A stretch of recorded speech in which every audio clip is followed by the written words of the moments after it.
All right, let's dive into a really fascinating and, I'll admit, pretty challenging idea from the philosopher Julia Kristeva. It's called women's time. And it's this idea that our whole understanding of things like history, progress, even who we are, it's all built on this hidden gendered fault line. So, Kristeva kicks things off with this super cryptic quote from James Joyce: "Father's time, mother's species." Now, this isn't just some poetic flourish. For Kristeva, this one line is basically the key that unlocks this entire relationship between gender, society, and, well, how we experience reality itself. So what on earth does that actually mean? Well, it's pointing to this massive split in how we experience the world. On one hand, you've got history, progress, that forward march of events. That's father's time. But on the other hand, you have biology, reproduction, the never-ending cycles of nature. That's mother's species. And Kristeva's big argument is that this isn't just a metaphor. It's the core conflict at the heart of our entire social world. Okay, let's break this down a bit more. To really get what Kristeva is saying, you have to wrap your head around her main point, that there are two fundamentally different kinds of time, and our society has pretty much been built entirely around just one of them. So here's that split. You've got linear time. This is the time of history, of politics, of starting a project and finishing it. It's got a clear beginning, a middle, and an end. Then you've got cyclical time. This is the rhythm of the seasons, of biology, of pregnancy and birth. It's all about repetition, eternity. Kristeva also calls it monumental time.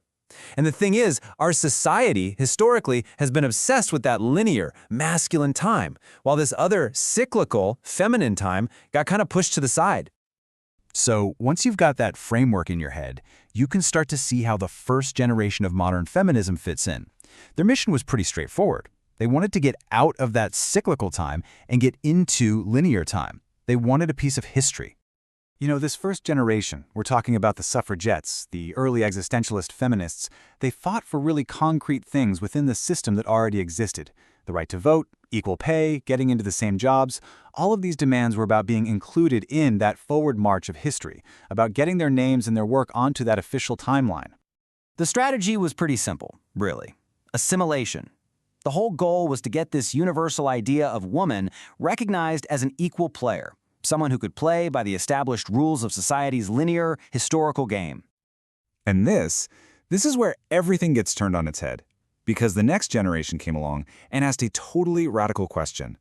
What if fighting for a spot in linear time is actually a trap? What if the system itself, the very idea of historical progress, is the real problem? And that one question, it brings us right to the second generation.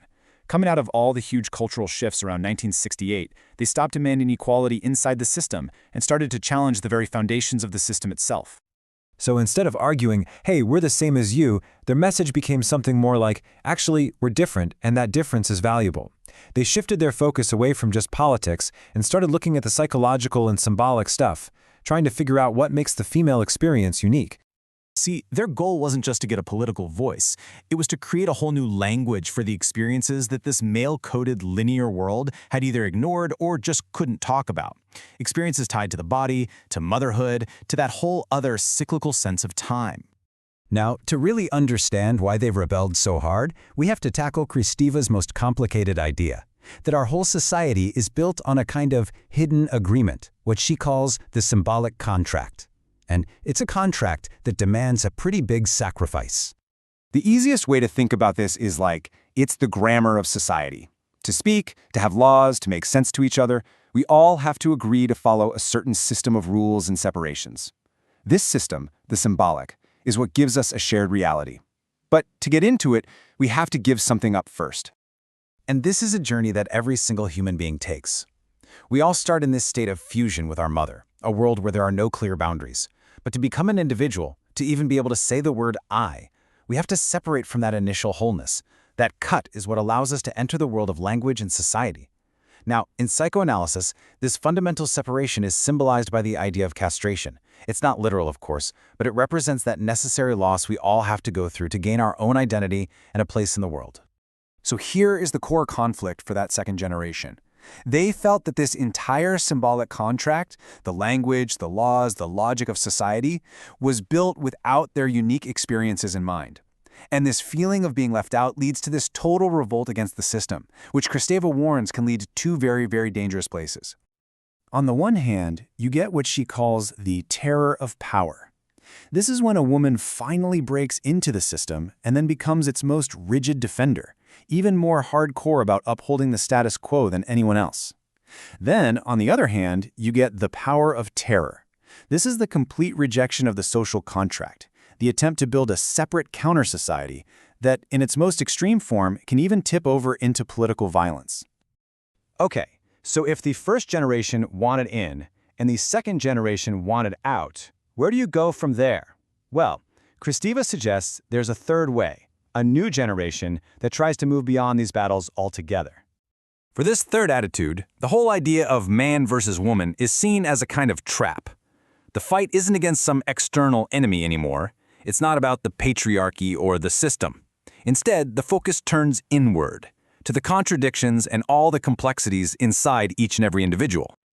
This way of thinking isn't really interested in defining the woman with a capital W. Instead, it starts to question the very idea of a stable identity. It recognizes that every single person is a mix of contradictions. And so, the struggle shifts away from a political war between groups and becomes more about a personal, ethical analysis of the self.